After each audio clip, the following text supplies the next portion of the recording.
له نړیوالو سره تعامل ته ژمن یو، نه په اسلامي احکامو کې معاملې ته. دا خبرې د امر بالمعروف وزارت سرپرست وزیر شیخ محمد خالد الحنفي په پروان ولایت کې جوړې شوې ناستې ته هغه مهال وکړي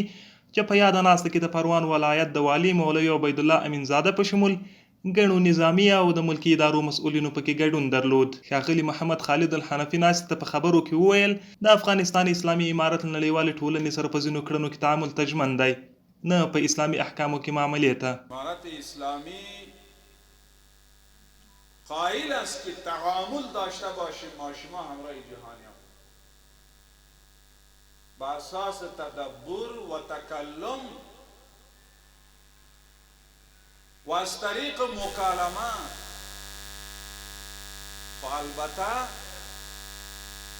با مقابله دین اسلام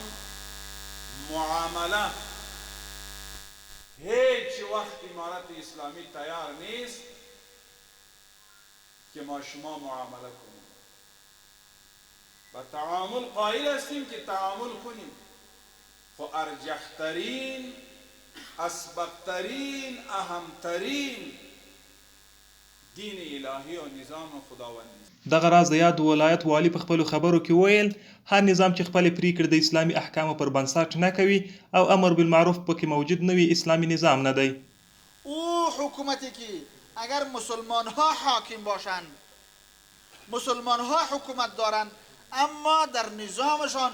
محاکم اسلامی نیست، فیصله به حکومت